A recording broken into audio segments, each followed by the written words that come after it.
Hello and welcome everybody. Thanks so much for joining me today. This is the second time we're doing this webinar today, and I'm very excited to have you here. Today's webinar, we're going to be talking about how certification is really meant to mold around you, right? And when I say you, I mean there's so much speculation out there, and there's so many agencies that will kind of tell you how things should be run, what the process should be, and the reality is you should be making those decisions, you being the manufacturer, the integrator, the solution provider, the end user, and then those respects. So that's what I want to talk about today. Today I want to say what the flexibility is, and I want to get more and answer those types of questions. So quickly about myself, I am the program development and compliance manager here for Exida. I've been with the company for a little over 8 years now. Prior to joining Exida, I originally started my career with Lockheed Martin in missiles and fire control.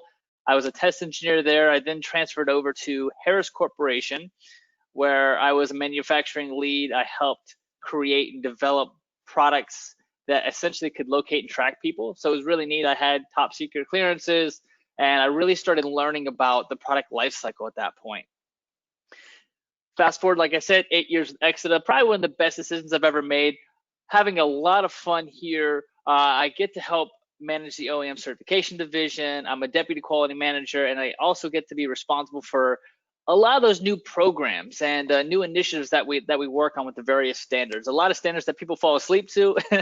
I get to have fun, and today's one of those things. I want to make sure everybody understands the capabilities that you have, the power that you have, even now when budgets are cut, or when we now have more time because we're at home, or maybe we have less time now. But there's so much that you can do to move forward with different activities that people just didn't realize they had that ability. And I'm going to talk about that. And I'll go through real quick 4 slides on our company, and then I'll jump right into today's presentation. So thanks again, everyone, for joining today. As most of you already know, we are a global company. We have offices around the world. Every year we do get another little triangle that pops up. At least it feels that way. Our latest office, and we've been hiring like crazy lately, is we now have a new office in Ireland. So yay, now we're excited. So that would just happened. Actually, we probably hired 2 or 3 even during this COVID time. So we are very much alive and making progress. A unique thing about our company is that we are a customer-focused company.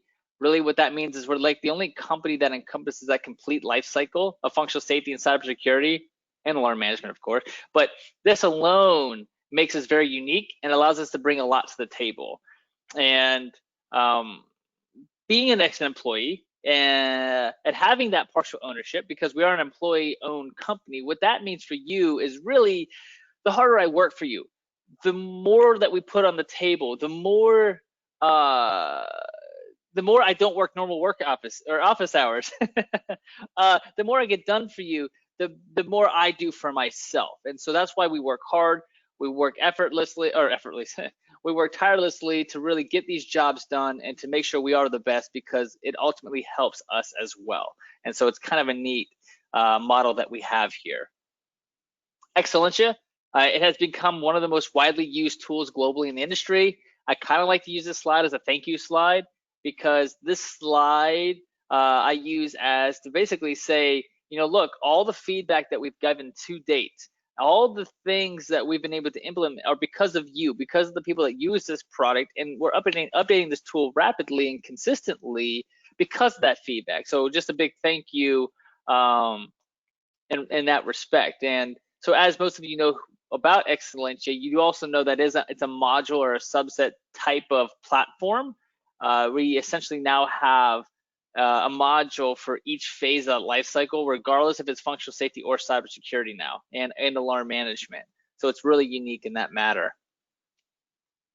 Nonstop research, great slide, basically to tell you, look, the faster we can teach you, the faster you can do things yourself, the faster we can move on to the next level of safety, the next level of security. For example, we just finished a project, something called ERAVA.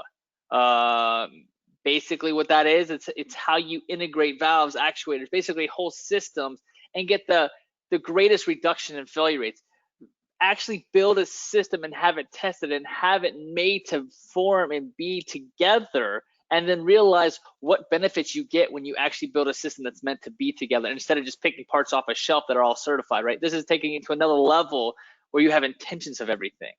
So it's really neat. But yeah, so we're constantly learning, teaching you. We have no secrets. The faster you learn, like I said, the faster we can move on. And that's why we do these webinars every week, right? We don't charge you. Many people charge you to attend their webinars. And for us, no, it's all about getting that information out there to help. Yes, we are the global leader of functional safety, which is something we've strived hard for. And of course, cybersecurity is something else. Well, we all had the same head start there with all of our competitors. So we've really taken it to heart and really have pushed as fast as we could. If someone would, that's on the call, quickly in the question part, please just do a real quick question and say, yes, I can hear you, or you sound, the volume sounds good, just to give me reassurance that I'm not talking and people can hear me. So thank you. But when we get started today, we're going to talk about why functional safety and cybersecurity. We're then going to talk about why and what is the certification. And of course, the reason you're all here today, we're going to talk about molding certification on you. And it's so critical about that piece. Okay, and it's really important to understand what you have the power to do. Thank you, Paul. So in general, functional safety is really the adoption of two main industry standards. Mainly today, we're going to talk about IEC61508 and also IEC, but just also know it can apply to 61511, right? But that's for the end users. Reality today, we're going to talk about the certification, which is what the end user benefits from. And these standards really help address the safety lifecycle, and it addresses really different types of failures from faults. Functional safety dives into that core of the company's quality management system. It determines the architecture constraints and also determines the product or system's failure rates. And that's really the key part of it. And so why functional safety? Well, look, I mean, over the last decade or two, we're still seeing companies become reactive instead of proactive. And that's just human nature, I think, because when an accident occurs at a reputable company site, whether it's oil and gas, automotive, the power industry, people start rethinking functional safety, and all of a sudden it becomes a discussion, a topic, right? And like I said, that's human nature. We always kind of do a reactive type of an approach, but there's always this debate that if only the accident could have happened at a sparsely populated or desolated place, then the loss of human life could have been prevented. But the hazards following Murphy's Law have this tendency to crop up at every wrong place and at every inappropriate time. And as human beings, it's true. We cannot outwit each and every possibility which can cause a harm. But learning from mistakes, not only from ours, but by others as well, that collective brainstorming on determining the root cause can really make us less prone to fatal accidents and achieving that safer workplace environment, and really just in life in general. Okay, let me switch my hat now to cybersecurity, and that's what we're going to do back and forth here, is kind of show both pieces, because they kind of go hand in hand in a lot of different areas. So with cybersecurity, the instances become more and more frequent, and there's the awareness is starting to peak up and become greater, I say, in the last decade. You can't really go 2 decades, because then that's too long ago. Cyber is relatively new, and so the support, though, for the creation of industry standards, the procedures, the tools, they've also really helped speed up that learning curve. We have such a great team around the world getting involved that are really pushing us and helping everyone catch up, right? And as with functional safety, operational technology, or OT, for those industrial control systems, also have a trend of being a reactive service, okay, rather than that proactive service. And companies really start creating budgets to mitigate this risk after the fact, whether that after the fact is, let's say, due to a sister company, competitor, or even themselves, right? And so the interesting thing, I like this slide, that has quickly come to realize is that cyber attacks go after secondary companies with the intentions of a bigger target. I mean, that's almost a light bulb moment, an aha, right? Because we hear all the time that cyber protection isn't necessarily for them, because they have nothing that the attackers want, right? We'll talk about the same thing with our credit score. Oh, who cares? Have them take my identity. I don't care. I got nothing to worry about. That's not the point. The point is the cyber attacks will normally go through these types of companies and wait until the manufacturer's product, their system, it gets installed into their main target. And unfortunately and unknowingly and unintentionally, you being that company become part of their attack pattern, right? So why? Why isn't this the priority for everyone? Everyone on this call probably knows why, but it's how do you touch those people that don't see this value yet? And what do you normally hear? Man, COVID just hit. We don't have the budget. Man, this just happened. I don't have the time. Man, we don't have the people anymore. We have some people for long. We always will come up with a reason why we can't do something. Companies always say we don't have a budget until something were to occur, and then all of a sudden, what? You get what you need, you have the resources, and you can move forward. Whether it's your functional safety system that failed to respond, or you lost all that time and money because of some kind of implication where your system was hacked. Not from an IT level, your computers go down, but what happens if you're running a plant and there was a cyber attack that wasn't meant to do harm, but it was meant to just limit your production? Think about that. They had something where they could just hit the off switch, boom, shut your whole plant down. How much money would you lose if you're running a really large operation and they just basically, boop, cut the power? Things like that are things that you're really going to have to think about. And the real question is, what is that tolerable risk, and what is it worth, and what are you willing to put that against? So figure out how much risk you're willing to take, and then put a dollar value next to that, right? And then you can kind of figure something out. Okay, so let's go into why certification. Then we're going to start molding this around you, right? You are the company, and so we need to do that before we can, we need to talk about these certifications so that people understand what they are. Because if you are new, you're not going to know what the steps are before you can even mold something around what you currently are doing. And so what certification is, it's a third-party authentication. It's done against a set of requirements. Normally the word is called a scheme, right? And it's based primarily on international standards. Well, you have systems, you have products, you have components, you have people who get certified, in functional safety, in cybersecurity. Now, when we deal with functional safety certification, that's going to involve that detailed analysis of both the engineering process, your design margins resulting in random failure rates and all the different failure modes. And then when applicable, you also will then talk about cybersecurity, where you also talk about your quality management procedure. You'll also talk about your features and your requirements, and then of course testing as well. So let's first talk about functional safety, and then we'll talk about cyber, and then we're going to really get into the fun where we really can show you the different paths and the way you can mold something around you instead of just a turnkey solution that most try and offer to you. And so when we talk about functional safety, you do realize that it's not a small read. There's well over 250 different requirements in there. What happens is it's the review of a product on their hardware, their software design includes the calculation of the reliability data that's really needed for that design of that safety system.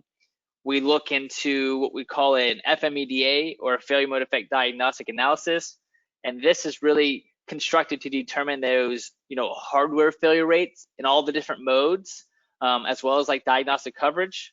And a part of that certification, we analyze the numbers and really those types of product field failures and that total accumulated operating hours, which are then compared against the FMEDA to make sure that you have a realistic number. Okay, a lot of words that basically say, look, you got 3 steps. Why are these 3 steps important in functional safety? Because these are the 3 things that if you didn't do, you as the manufacturer, then that end user is going to have to do. So when we talk about value, if you have something that you can go to a customer that you're selling, it's a valve, an actuator, a sensor, a transmitter.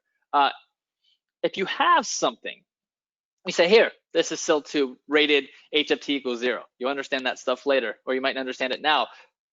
You're telling them, wow, you just cut like 30% of my work done. I don't have to do those numbers anymore because this certificate has the failure rates that I need. Oh, look, there's my dangerous undetected failure rates that I now need to incorporate into my system, right? Or, hey, look, the end user says, my risk reduction factor is X. I now need a SIL 2 system.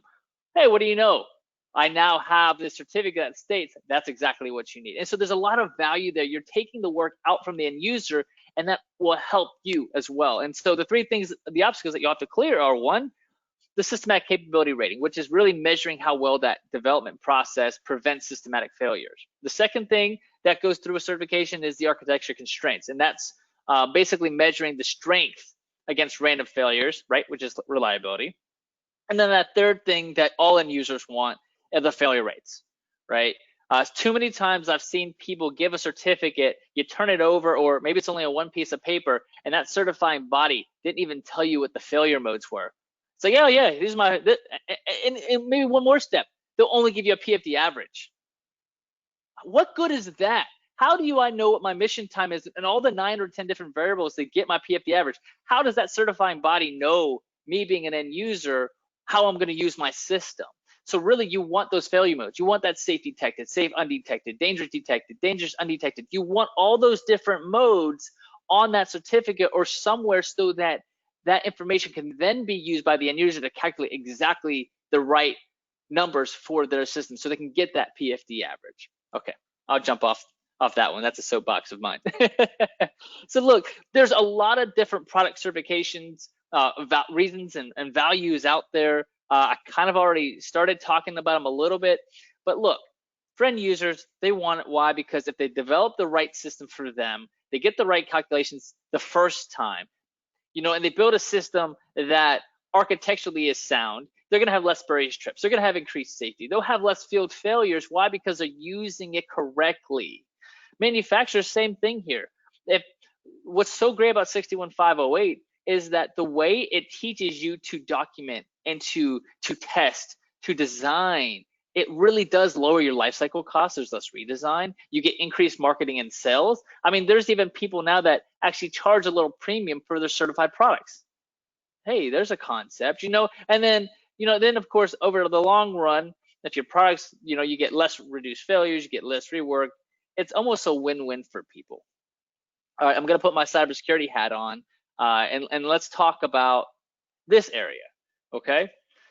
So why cybersecurity? And we talk about 62443, and so what's all this hype, right? Well, the hype is IEC62443 was developed for one purpose: to prevent and or mitigate cyber attacks. IEC62443, it didn't start from scratch. They didn't just have a blank piece of paper. No, they were so smart. This committee got together and took full advantage of all the resources from other leading committees and standards and compiled it, right? And one of the things that you're going to learn is that fixing, and this is one big thing about 62443, is it talks about how you can fix problems at the source. And it's more in the hands of those product developers who can then take all that we've learned and use it to develop more secure products. And this doesn't remove the responsibility to asset owners, from following their best practices. But when the problems are fixed at the source, it makes the problem easier for the asset owners and gives them a chance to succeed. Otherwise, they have no chance because, if you talk to people now, they're already behind from patching, right? So how do you expect them to keep up with more patches as they move on? And I think that's one of the key things there, is designing in security is such a huge benefit for your customers. And we'll quickly touch on the process of getting a certification in like 3 slides. We have other webinars that go into detail, but for today's purpose, just know that there are 3 things, once again, for a cyber certification, IEC62443 certification. 1, just like functional safety, you're going to audit the development process used to create the product.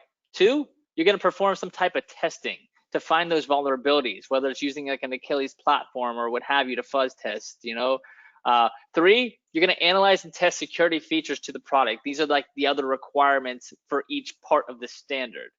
And ultimately, you'll get to a security level like you would in functional safety. You get to a SIL level.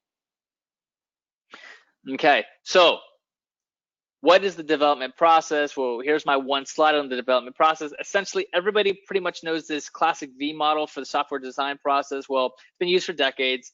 Just envision all those boxes around the black text there. Just adding in your cybersecurity requirements. They kind of overlay. So we even have a great white paper on our Exida site where you can download it for free. We actually talked about the similarities between functional safety and cybersecurity. If you haven't already read it, it's a great one, and you should probably listen to it. And so if I were to say anything that's critical when you're looking at the beginning stages of cybersecurity certification, your security requirements and your coding standard guidelines are probably the biggest ones that I say you should start looking at now if you're in that process. The second thing for cyber certification is testing. There's all kinds of different types of testing. You got fuzz testing, penetration testing, mal testing, storm testing. There's a long list of tests that have to be run. And there is special equipment, how we run the tests. Some manufacturers are actually buying their own, so they can do their own testing, which is fantastic. But currently there are over 100 different tests that happen. We collect the data, we make sure things are passing. And what we are starting to notice by doing so many of these, that there's some tests that are actually weighted heavy, that we are actually giving more weight than others because of the importance level, because of what we're finding and when we find them. And so it's really neat to know that we can now start putting together where the critical tests are that most fail at, so that you can do those first. You can find out ahead of time, so you're not waiting to the very end before something is to fail, right? And so that's kind of a key takeaway there. You move on, and the third step of certification is those features I spoke about. And these features are important in IEC62443 because you can see that they're incremental, and the stronger requirements are needed as you go from like an SL1, a security level 1, to an SL4. And you must complete all of the SL1s to get to SL2, and then all the 1s and 2s to get to 3, right? And so it's something where basically, and if you could see my cursor here, we'll look at FR1, identification authentication control. You see secure level 1 is 10, secure level 2 is 16. So what this means is you have to do all 10 plus you have to do all 16. Now some of these 16 could be a piggyback of these 10, and what I mean by that is, let's say for instance, of these 10, one of them says you must have a password, right? Now it doesn't say that password can't be 123 ABC, right? But this one might say you must have a password and you must have so many unique characters, this long, these special characters, blah, blah, blah, blah, blah. And so that's a piggyback, but it's still a new requirement. So you can see as you go through, it gets harder and harder and harder. And I think to date, I don't believe anyone's gotten to SL3 just yet. People are very close. I can double check to see if anyone's got there just yet. However, right now the main focus area is SL1. Some have gotten to SL2, and very serious people in this realm are already developed an SL3 path and are working towards it. Why don't people move quicker through this?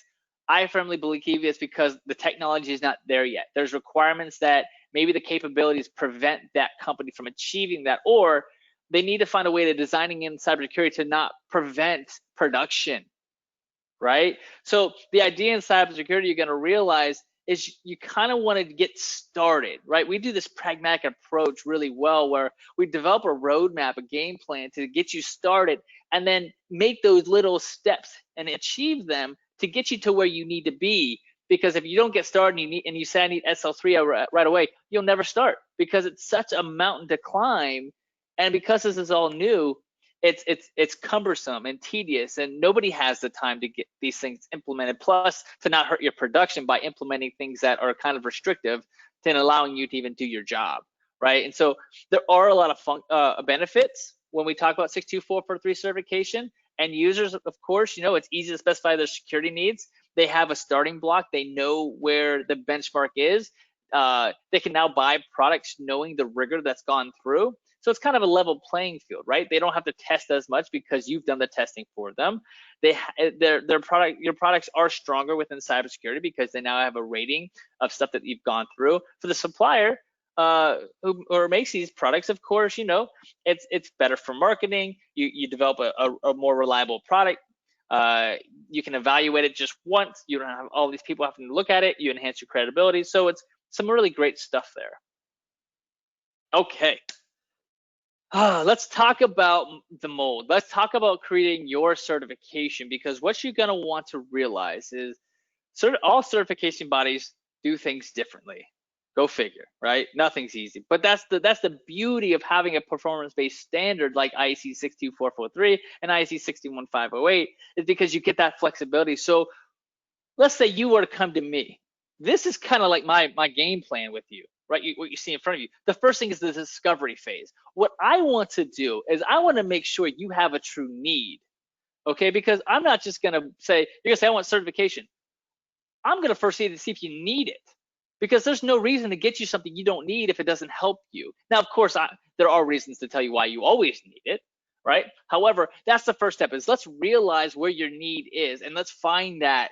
So let's find that problem, that root cause. The next thing is we're going to then define it. We're going to put something around you that makes sense, right? We're going to start identifying how you operate, what your people look like, where your expertise are, where your company's envisioning is in the future, right? We want to think about more than just this current project at hand, because you need to get the most bang out of your buck. You want to get the most repeatable value from it. I like to say, I want to get a 2-fer or a 3-fer, right? Let's not do work now that we're going to have to redo because you're trying to do something else later. And so those are the things that we want to work at. And that's what you want to define, because after that, we're going to start putting together a path. And that path is critical. That path is what's going to say, I'm here today, this is when I want to be here tomorrow. My success and my objective is this is what we currently have to work with. You know, I want this done in 3 months. I want this done in a year. I want to know your path and what your expectations are. We're going to develop that, and then we're going to mold it to fix into your life, into your ability, into your company structure, and then we'll execute it. Right? So after we develop this path that's unique to you, right, then we'll execute that path according to what makes sense for you. And that's what all of this is about. That's what you're going to see in all these functional safety paths and cybersecurity paths, is that you have that flexibility and we can make those unique solutions for you. Pretty cool stuff. All right, so let's talk about functional safety and different paths there, because not everyone's familiar with it. And I kind of want to go through it quickly here. So when we talk about it, there are 3 paths that you can follow in functional safety. I wrote a lot of stuff on these slides because you're going to get a copy of these slides in a few days, and plus this is being recorded, so you'll get a copy of the recording as well. So check this out. So certification process, you can get certified 3 different ways. That's something might even be new to you as well. One is if you have a new product that hasn't been out there, there is no reliability data, there is no shipment and failure information, you have no operating hours, it's a new product, you can still certify that. We'll have to go through all the different phases, all the different steps. It will be done. It's been done many, many times before. The second way to get certified is you can have a product that's been out there, it's tested, it's true, it has reliability data, it has like 300 million unit operating hours, or 30 million unit operating hours, or you've sold thousands of these or hundreds of these, and it's been out for 20 to 30 years. Those products can be certified, and actually they become a little bit easier to certify because you have that data, as long as it's a reliable product, okay? The third way is if you have a product that is, let's call it, that's not going to ever change. Maybe it's your test, it's true, it's the meat of your company, it's the product that everyone buys because it's so good, and you never worry about changes because it's perfect the way it is. Or maybe the product is, let's flip that, maybe the product is going obsolete, but you have a big order, you have a client that really needs certification on that product. That would be for you, no changes allowed, and that's actually the simplest way to get certified. Okay, so let's go through each one, but before I do that, this slide here is for you. This slide here is to understand what each step means. Come back to this slide after the end of the recording. You'll get them, like I said, and then you can read what it means to update procedures, what it means for an FMEA or HAZUP, what it means for MFMEDA, what it means for a safety case. Okay, so this is for you. And mind you, real quick, of these different phases, what you'll realize is depending on your level of knowledge, your competency, your company, you have the flexibility to do any of these phases you want, and then we can just review it. And that's what's so nice, is depending on your bandwidth, the amount of people you have working on these jobs. I mean, if you have safety experts everywhere, why not do it yourself, right? But then don't get that self-certification, because guess what? You lose credibility, you're biased, there's no impartiality. And people are like, well, of course they certify their own products. Of course they say it's still 3. Of course, you know, everybody's products is the best. Because believe me, everyone I talk to, they have the most innovative product. They have the best product. get that third-party analysis. We'll review it, and we can still give you that certificate even if you do the work yourself. Okay, let's move on here. So of these different paths, what you're going to notice is those 3 steps, and these are the 3 steps that we're going to talk about. The first one is the new design. The new design, you kind of have to go through everything. You'll go through your full hardware failure analysis for that random failure integrity. That new design must follow that design process, right? You have to show testing data. You have to show that what you said you were going to make actually is truly what was developed, and then what you meant for it to do really does what it does, right? Validation and verification, okay? You'll need to make sure that. Then you have to make sure it's all done right for that target SIL level, right? For the systematic failure integrity. And of course, one of the key things is that safety manual. Why do I like safety manuals? Because people go through all this work and develop the safety product, but they don't give the end user the safety manual that teaches them, well, how do I use this product correctly in my system? It's a big deal, and it's something that you should always have. And I think it's more common knowledge now, but that is the third piece of it. So if you look at it, you have a new product, these are the kind of steps you're going to expect to go through. It's basically going through all the requirements as they apply to you. Of course, it's easier if you're a mechanical device because you don't have to worry about any of the software requirements. But this is one of the ones that takes a little bit more time. However, you don't have to wait to get all those operating hours, and you don't have to wait 5 or 6 years to be this proven in use, which is this path. Path number 2. Path number 2 is where you have a design. You still have to go through that full hardware failure analysis for the FMEDA. The product field data collection process is audited, right? Because now you can see the 2 green arrows where you do have to provide shipment records, you have to provide failure records, right? Because we want to know that operating hours. We want to see the reliability of this product because that helps us know if there was a lack of design issues in the past. Now, of course, we don't have to look at design of the product. Why? Because it's already tested and true. It's already proven in use. All right. Another thing that we need to realize is we don't want the manufacturer data. We want the end user data. We want those things that are coming back.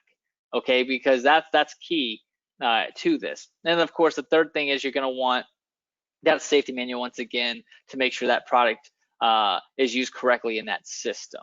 But it's really nice that this second path, if you can go this route, this is one of the more favorite ones, is doing PIU with changes, I say, because you're allowed to make changes. I'll briefly touch what that means. With changes means so many companies out there, certifying bodies out there, they'll give you a price for certification, but then any little thing that you do, maybe you change your resistor, maybe you go from a lead to a lead-free part, maybe you change the paint color. Any change, they expect to evaluate. You send them a check, and they reevaluate to make sure you didn't hurt the safety of the product. What we do is we do something with changes, and with changes, what that means is you have procedures in place. You have a modification of change procedure. You have an impact analysis. You have some type of system, ECO, integrated change order, or ECN, right? You have some type of platform that allows you to make changes, and traceability is attached to that. So what we want to do is we want to see that you can make a change, but then evaluate that change to the appropriate phase in the life cycle to make sure that change didn't impact something else in your product. Because what you might be doing is fixing one problem but creating another. And we want to see that you have something in place to allow for you not to create additional problems, and that you've gone through that process, right? What's great about that is then when you do have to get renewed, or when the product is up for a renewal process, you don't have to come back. You don't have to do anything unless it's safety critical. Because if it's safety critical, of course, your failure rates might change. The failure modes, of course, could be affected, and that's a whole nother story. But if you're doing non-safety related changes, I mean, you can do as much as you want. You never have to go back to the certifying body. You shouldn't have to. You should do it your way, right? Just have that procedure in place, and then we'll evaluate during that renewal period that you did it correctly, right? Pretty cool. Let's go the third way, where you basically have a product, like I said, that you don't ever need to change it. You don't ever have to get it reassessed. It's one of those things that's tested as true. No changes are allowed. If you ever need to make a change, of course, we'll have to do that full audit. However, these are products that, they're not changing. Or let's think more creatively. Maybe you do have a product that's PIU, or you want to make changes to it, but you want to also get to the market quicker, If you want to get to the market quicker, you go this route, and then maybe in a year or two, you then add on the capabilities of making changes. Not too bad, right? So you can do it that way too. You can get to market right away by going this route, as long as it's a product that's been out in the field, right? You can't do this for a new product. But you can do it for one that's been out in the field if you want to just get it out there, and then maybe next year come back and get analyzed per the ability to make changes to that product. And you can always do that after the fact. So this is a great one if you're trying to get to market, or if you have a product that's going obsolete, or if you have a product that's never going to change. Quickest way, best way in that respect. So the additional flexibility is this. Besides you being able to choose which path you want to go, you also, don't let anyone tell you you can't, you also have the flexibility to do as much of the work as you want, right? Those red boxes are all things you can do if you have the expertise available, okay? What you need to look at is, what's my budget? What's my time? What are my resources?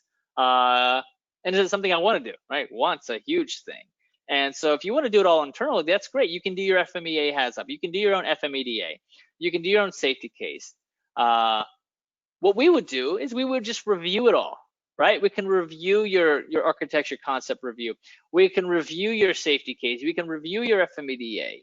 And then we can issue that certificate, because why? We verified everything that you did was accurate.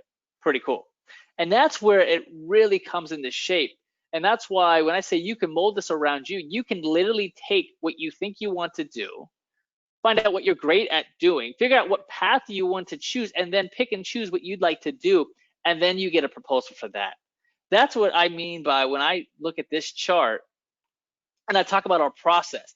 It's so key to really discover, to define what you truly want to do, pick the path you want, and let's work together and figure out what's best for you, and then let's execute and not spend time worrying about the other stuff, okay?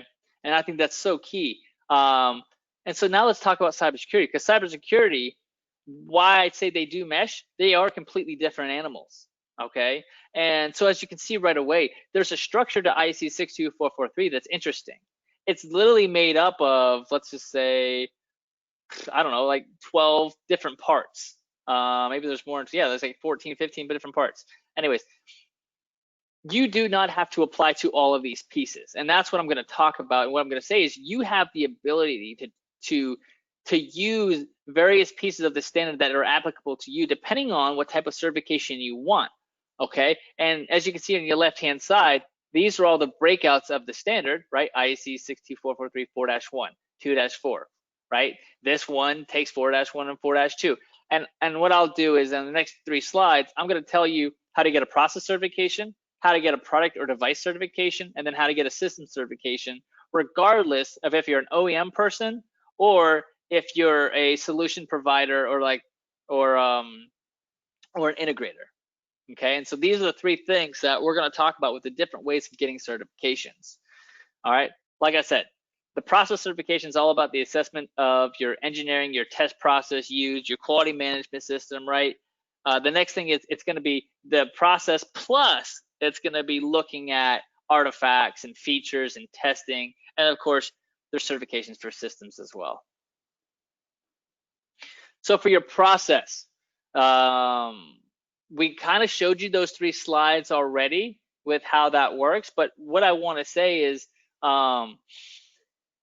there are 2 types of process certifications. One's for the OEMs. They use IEC 62443 4-1. And one for the integrators, the solution providers. They use IEC 62443 2-4. Now notice, when you only certify the process, the testing, the features, those other requirements of the standard, they're not required. And of course that makes sense. But that's just something to keep in mind, that if you want to get started, if you want to start thinking about cybersecurity, the process certification is such a great way to just get that boat moving in the right direction. Because you got to do it anyways. Whether or not you want a certificate for it, that's up to you. You don't have to get one. Next is when you do want to get a product or a device certified. All of the processes that you already worked on, then the testing gets incorporated, like the fuzz testing, the storm testing that we talked about. And of course, those features also come into play, and all those features and all those standards respective parts have to be met, right? And notice if you see here in front of you, if we're talking about an OEM device certification, we're not only going to use 4-1 like we did on the process, but now we're also going to use 4-2. And the unique thing with a product certification is that there's other schemes out there to do this. You have ISA, the Security Compliant, which they call themselves ISCI, right? So it's ISA Security Compliance Institute. You have, we have our own type of scheme that's basically an IEC scheme. Well, we don't say we, but there's an IEC scheme, there's an ISA scheme, and then there's also an IEEE scheme, which I need to figure out more about because there's some interesting things going on with that one. But there's more to go. Everybody's trying to become a player. And so what we did as a position is we said, look, which path are you trying to go? Do you want to go with ISCI? Do you want to go with the ISA route? And you know, or whatever other ones, and we'll provide that, but there's a different rule, there's different rules, there's different quote unquote schemes to get those types of certifications, but we can do them all, right? Now, so that's the unique thing with that. There are different schemes. They are slightly different, whether it is how you test, how many tests you do, who can do what tests, and we can take that all offline if that's interesting to you, if you want to learn the differences between all these different schemes and getting your product certified and what it means. Because the most important thing is when you talk to different agencies, make sure you ask the same question so you can get apples to apples answers, right? And so then you have a way to compare because they all do things slightly different. Now let's talk about the OEM system certification, and then we'll talk about the integrator system certification as well. But for an OEM, some OEMs are getting into certifications for their systems, right? And so when you look in this, you're going to start applying the standards once again. 4-1. We talked about that one. That's for your process. But then you want to look at 3-3. So when I say 3-3, I mean IEC62443 3-3. That's the piece of that standard. So when I go back to the diagram, you can see, all right, 4-1, right? And then 3-3. So you can kind of see where they are and where they fall and who they apply to. And so, system. And so basically 4-1, 3-3 is what you want to look at. And 3-3 is that part where we talked about those requirements, right? Or those features. In the standard, this is a piece of it in the bottom right-hand corner there. We kind of talked about how they add on to each other. But if you don't know, if you do a system and you're an OEM, things are like define systems of operator stations, controllers, servers, networks, network devices like switches or routers. I listed them on there, but those are some things to let you know if it's an OEM system type of work. And then these are the pieces of the standard that you would use. If you're an integrator or a solution provider, then this is the slide for you, because notice the difference in my last slide. I put in bold. It says which may, okay, right there in the middle. So what that means is that testing may or may not be mandatory. It all depends on what kind of solution you're offering to your client, to your user, right? Your asset owner or that end user person. But it is recommended to do testing if they're not going to be doing any, if that makes sense. So for you, the key is you're going to use sections 2-4 and 3-3 of the standard IEC62443. Once again, you have this flexibility. If you've gotten your certification in personnel, which is a CACE or a CACS, right? Certified Automation Cybersecurity Expert or Certified Automation Cybersecurity Specialist, then you probably have the capability to do some of this work yourself. If you've done it before, right? Maybe you know how to do your own threat modeling. Maybe you know how to do this type of testing with the Achilles platform, or maybe you're great. You have the quality background and you can incorporate all these cyber requirements into your current quality management system. There's a lot of options for you. And so you have that flexibility. And plus, if you're someone that wants to do that, I mean, there's already reference books out there. There's templates that you can buy. There's things to get you ahead without having to recreate the wheel. And that's something also, if you're interested, and we could share with that offline, all these different resources to help you get to your end goal. And that's that whole planning phase, right? And before you start executing, you want to make sure that this is the right fit for you in the right mold, because there's so many different things that you can do to play with to design that perfect solution for you. And that's what's so exciting. And that's the biggest thing that I think you should take from this is, look, have it your way. don't have these certifying bodies tell you what to do. You can get recommendations, and we love doing that.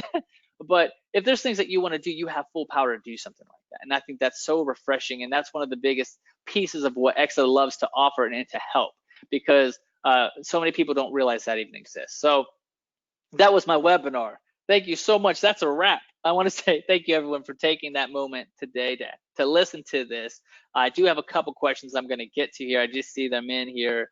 But if you want to connect with me directly, I know a handful of people did on the last webinar. Please feel free. Let's continue the conversation. Yeah, we'll take it one question at a time. We'll figure it out together. It is a newer industry. There aren't so many experts out there. There's a lot of different ways to get personnel certification or even those certificate programs.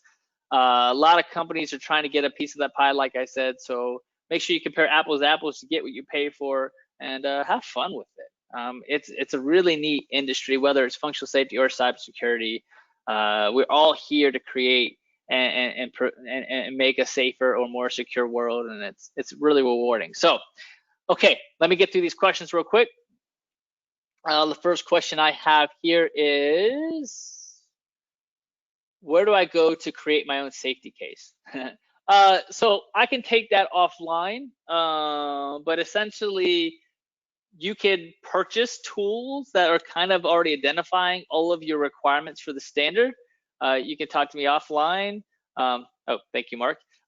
You can take that offline, and I can share where those resources are, or you just simply create your own, and then just make sure when you're creating a safety case or a security case for cybersecurity that you not only identify the requirement, but then you identify the document in which to find the answer, usually what section in that document, and then also provide your written justification as to why you feel that that section in that document truly represents that requirement. Okay, and like I said, for functional safety, it's like 250 different requirements depending on your product. It could be less, of course, if you're a mechanical product, but that's the idea of the safety case. So good luck, and let me know if you need more from that. All right, next person. How often do you need to have the certification redone? If the product has not changed at all within the past 20 years, does it need to have the recertification renewed, or is the certification issued in 2000 still be valid? Great question. So how these schemes work, I would actually say if you have a product certified to functional safety or cybersecurity, and there's no expiration date and it does not need to be renewed, I honestly see that as a massive red flag. And why I think that's such a massive red flag, and the reason it's so valuable to get it reviewed or re-looked at, is because guess what? Personnel change in companies. Guess what?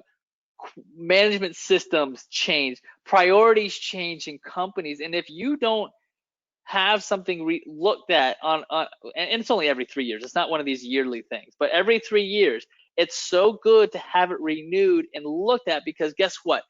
People get themselves in positions where they don't realize that there's the procedures and processes that are in place are actually doing good for them. They will remove it too many times, and it's a low percentage now, but many times we'll come in and do the renewal, and we'll realize they just eliminated an entire step to make them valid for that certification or that cybersecurity certification or functional safety certification. And that's the main purpose there, is so that you can make sure you're still falling in compliance, because the worst thing that could happen is you have a certified product that has no expiration, even if it was from 2003. Heaven forbid something happens in 2020 today, right? And they say, hey, I thought this product was certified. You say, yes, it was in 2003. And they say, show me your evidence. And from when you were certified to in 2020, so much has happened that you're not even doing the same thing you were doing back then. And guess what? Now you're liable, and you thought you were protected. Now you go to a court in law and you lose. Now you get sued, and of course you are, because you're not doing anything you said you were doing. So it's that, to make sure that product is tested, it's still good like it was. And your customers are going to value the sense that you're keeping up with your products and making sure it's the best it can be. And especially with cybersecurity, it changes almost on a weekly basis now. So if you were certified to security level 1 to even 2 years ago, it's going to be drastically different today. We've learned so much, and there's so many things that you can do to prevent instances that we know so much about, like Stuxnet. We can easily prevent that now, right? However, they're going to modify in a way that they can get through a different way. So you always are going to have to learn and keep up to date with the latest technologies and figure out all these new vulnerabilities that you never knew in those zero-day attacks. So, whew, sorry. Okay, that's what I got on that one. Thanks for the congratulations, I appreciate that. We do help people in Brazil. We don't have an office there, but we can work remotely, as you know. But yes, we can definitely help you out. Andrea, send me a message. I got my email sitting in front of you. Send me a quick message, and if you have any details, I'll definitely help you out where I can. No problem at all. Do you recommend certification to 61511 and 62443 for CIS? Tell me a little bit more about what you got going on. If you don't mind, send me a quick message offline, and I can't give you a recommendation without knowing exactly what you're doing, because that would defeat my whole purpose of how I said let's plan before we execute kind of thing. So I don't want to tell you need a certification if I don't know what it is, just to be honest with you. But good question. Yeah, no problem. When dealing with close to 1,000 CIF loops on a new project, do you have a product tool database that can be used to capture and process? Yeah, so John, what we like to do is we use various tools that keep track, and then also keep tracks of repetition. And then when you change one, it can also help and create the new numbers for you. So we use Excellencia. So you're familiar with that. If you're not, let me know and I'll help you out. But that's what we use, and it's almost like a living database for our customers, or maybe even SoCalc actually. But I'll let you know what exact tool you should be used. The product side is not my forte, but that's actually a common thing. We've dealt with jobs that have those 1,000 CIF loops, and there are some great tools that you can use to make it manageable. Because I can only imagine if you don't, how much of a nightmare or how many people you might have helping you do something like that. But yeah, I'd love to take that one offline with you, no problem. How do we request functionality that we would like to see in Excellencia, i.e. user management access levels? Simply what you can do, why don't you forward me your request, and yeah, okay, cool, yeah. Okay, no problem, John. What you can do, Paul, is actually send me your request. There is probably a more appropriate channel. I think it's at info@exida.com. But I can forward it to the management or the director in our products group with your recommendations. I don't know the formal way of implementing those types of feedback. Usually there's something in Excellencia that has this ability to email them directly, but I can forward it to you, so no problem. I like that, Paul. Yeah, keep thinking. Okay, if anyone needs anything else from me, please, you have my contact information. You see my picture in the bottom left-hand corner if you want to connect with me.